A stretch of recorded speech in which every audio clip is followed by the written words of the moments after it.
안녕하세요. 태린이 아빠입니다. 지난번에 이제 금양이 방법이 이제 회생밖에 답이 없다라고 이제 말씀드렸는데, 올해 이제 지금 최근에 회생을 진행하고 있는 회사가 하나 있어요. 그게 이제 NK맥스인데, NK맥스랑 좀 비교해서 보면 됩니다. 그리고 같이 한번 보시죠. 자, 금양 감사보고서 의견 거절인데, 이 회사가 계속기업에 대한 문제가 있잖아요. 계속기업에 대해서 문제를 거는 이유가 회사가 가진 현금이 너네가 이제 판관비랑 이런 거 운영비를 주고도 모자라지 않냐. 그러니까 너네가 이게 지금 회사가 돌아갈 수 있지 못하다. 그렇기 때문에 너네가 현금을 마련을 하지 못했기 때문에 나는 너네가 계속기업 가능하다라고 생각하지 못한다는 거예요. 그리고 이 회사가 지금 해야 되는 건 유동자산 대비 유동부채가 많다라고 또 적혀 있거든요. 첫 번째, 부채를 탕감해야 돼요. 두 번째, 운영자금이 있어야 돼요. 둘 다 만족해야 됩니다. 그래서 부채만 줄이거나 그래서는 안 되고, 결국은 방법은 회생이죠. 회생을 통해서 법원의 인가를 받아가지고 M&A를 통해서 이 부채가 공익채권 제외해서는 부채를 이제 다 탕감시키는 거죠. 인수자가 등장했을 때. 그리고 나서 이제 회사가 그 최대 주주가 변경되면서 이제 살아나야 되는데, 그 절차를 지금 하고 있는 게 NK맥스예요. 그래서 NK맥스를 자세히 보면, 여기 이제 보면 기타 경영 사항에 얘네가 지금 회생 절차를 하고 있어요. 이런 거 이제 막 열어보게 되면 이제 회생을 우리가 하고 있고, 회생 계획안이 막 제출되고 있는 거죠. 그리고 그 회생 계획안이 법원의 판단에 따라서 이제 쭉 들어오는 거예요. 쭉 들어오다가 얘네가 우리가 인수할게, 최종 인수 예정자 선정 됐어, 이렇게 이제 공시를 합니다. 자, 이게 얼마나 걸리냐면, 회생 절차를 2024년 4월 달에 넣었는데, 신청하고 나서 개시를 신청했단 말이죠. 그 다음에 개시가 결정이 돼요. 그러니까 법원에서 6월 달쯤에, 야, 그러면 너네 회생 법원에서, 그래, 너네 회생해! 회생 우리가 허가할게! 라고 허가를 때렸어요. 허가를 때리면, 여기서 이제 그 최대 주주를 막 찾죠. 공개 매각을 통해서.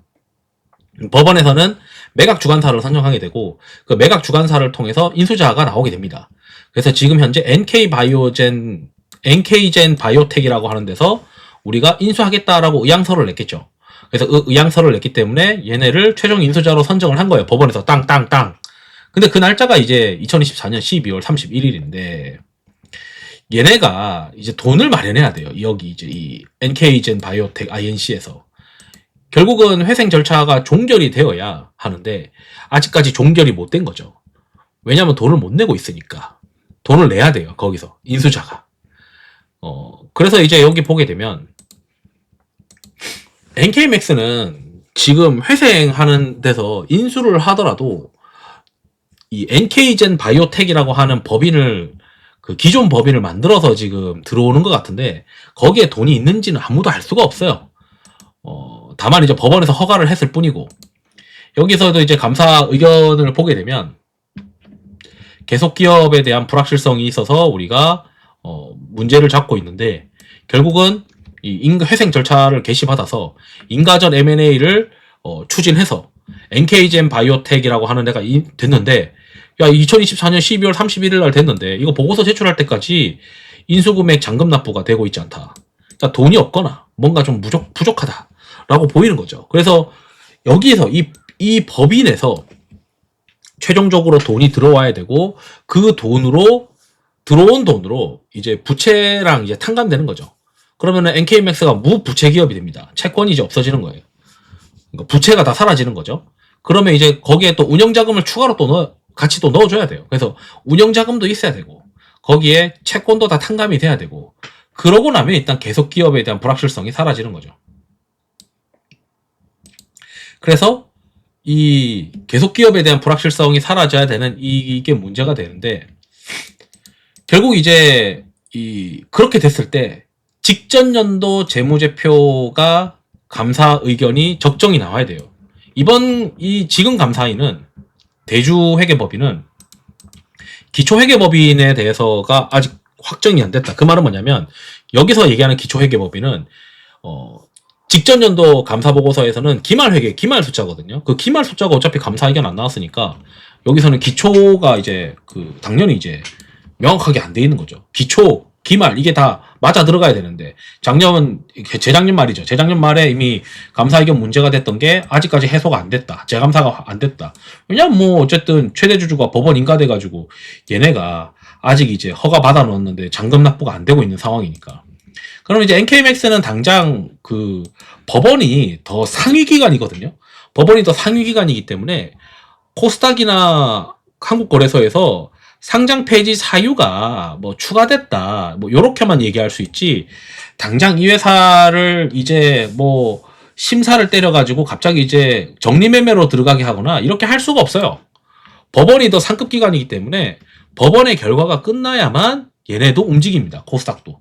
그렇기 때문에 이 법원에서 최종 인수자가 정말 돈을 못 내거나 이렇게 막 이상하게 되면서 이게 다 취소가 되고 이렇게 되면은 모르겠는데, 아직까지는 좀 더 뭐 봐야 되는 상황이긴 하다. 뭐 요 정도로 이제 마무리될 수 있고, 금량도 마찬가지로, 금량은 지금 제가 봤을 때는 회생 절차 똑같이 NK맥스처럼 회생 절차 말고는 답이 안 보인다. 그래서 이 회생 절차를 들어가야 그나마 가능한 거예요. 회생도요, 그 회사가 막 횡령 배임이 있거나 이런 우발이 있는 경우에는 회생도 안 됩니다.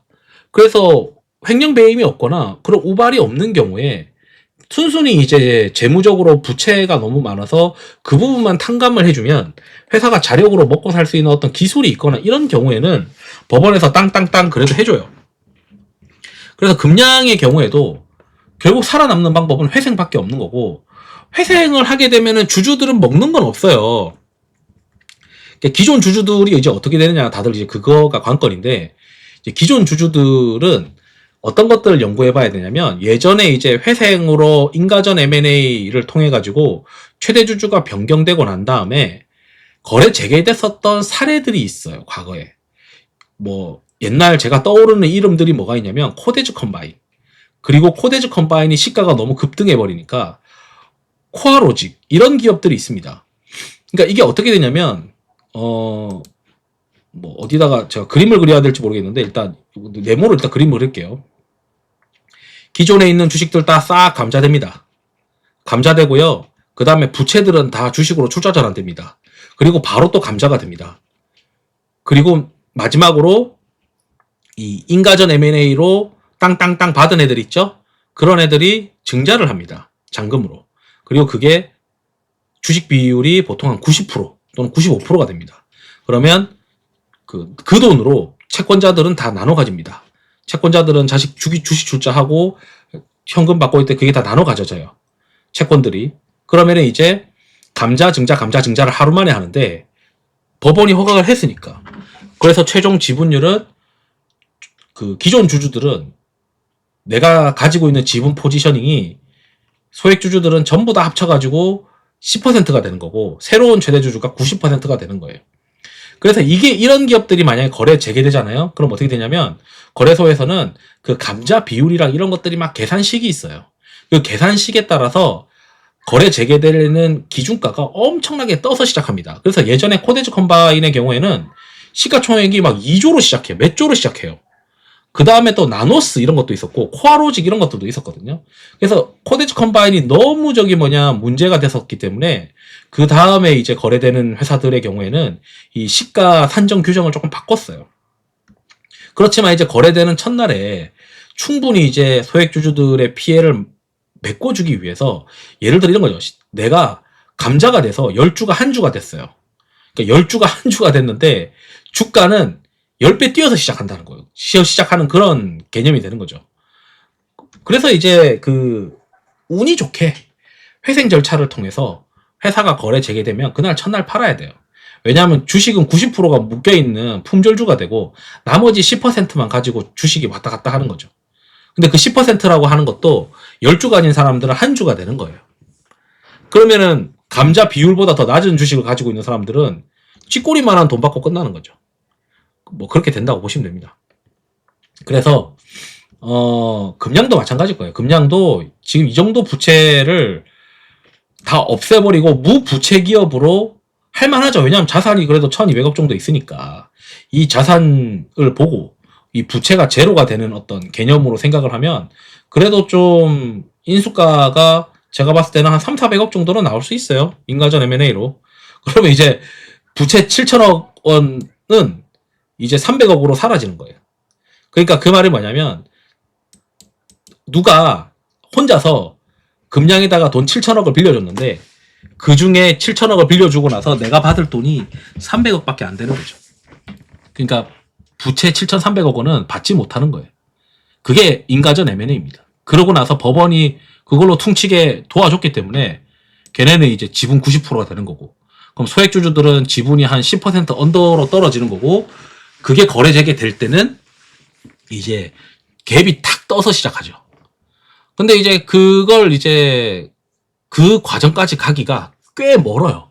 꽤 멀고 NK맥스도 보면은 이게 일정을 되게 빨리 제가 봤을 때는 회생을 집어넣었는데, 회생을 집어넣고 나서 절차가 직접적으로 시작된 게 6월이거든요. 법원에서 회생해도 좋아 라고 떨어뜨려 준 게 신청하고 나서 6월 달에 됐어요. 그리고 나서 계속 이제 회생 계획안을 막 이렇게 제출하는 거죠. 회생 계획안을 이제 우리가 어떻게 회생을 할 건지 이런 계획안들을 막 제출해야 돼요.